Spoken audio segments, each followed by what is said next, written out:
सभी को राधे राधे, जय श्रीमन नारायण। आपके अपने YouTube चैनल प्रेम भक्ति में फिर से एक बार स्वागत है। और कैसे हैं आप लोग, कमेंट करके ज़रूर बताएं। इसी के साथ आज हम सुनेंगे अजा एकादशी व्रत की कथा। तो आइए मन में लक्ष्मी नारायण का ध्यान करते हुए कथा को सुनते हैं।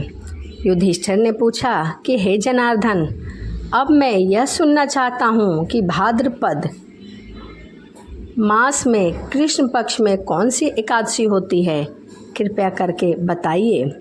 भगवान श्री कृष्ण बोले, हे राजन, एकचित होकर सुनो, मैं तुम्हें बताता हूँ। भाद्रपद मास में कृष्ण पक्ष की एकादशी का नाम अजा है। यह सभी पापों का नाश करने वाली बताई गई है। भगवान ऋषिकेश का पूजा करके जो इसका व्रत करता है उसके सारे पाप नष्ट हो जाते हैं। पूर्व काल में हरिश्चंद्र नाम का एक विख्यात चक्रवर्ती राजा हुआ करता था, जो समस्त भूमंडल के स्वामी और सत्य प्रतिज्ञा थे। एक समय किसी का कर्म का फल भोग प्राप्त होने पर उन्हें राज्य से भ्रष्ट होना पड़ा। राजा ने अपनी पत्नी और पुत्र को भी बेच दिया, फिर अपने को भी बेच दिया। पुण्यात्मा होते हुए भी उन्हें चांडाल की दास्ता करनी पड़ी। वे मुर्दों का कफन लिया करते थे। इतने पर भी नृपश्रेष्ठ हरिश्चंद्र सत्य से विचलित नहीं हुए। कभी भी वह सदैव सत्य के मार्ग पर चलते थे। उनके सामने कई परिस्थितियां आई, परंतु उन्होंने अपना सत्य का मार्ग नहीं छोड़ा।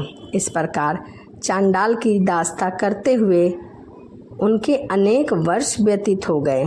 इससे राजा को बड़ी चिंता हुई कि वह अत्यंत दुखी होकर सोचने लगे, क्या करूं, कहाँ जाऊं, मेरा उद्धार कैसे होगा। इस प्रकार चिंता करते करते वह शोक के समुद्र में डूब चुके थे और बार बार चिंताग्रस्त थे। राजा को शोकाकुल जानकर महर्षि गौतम उनके पास आए। श्रेष्ठ ब्राह्मणों को अपने पास आया देखकर नृपश्रेष्ठ हरिश्चंद्र ने उनके चरणों में प्रणाम किया और दोनों हाथ जोड़कर बोला, गौतम के सामने खड़े होकर अपना सारा दुखमयी समाचार कह सुनाया।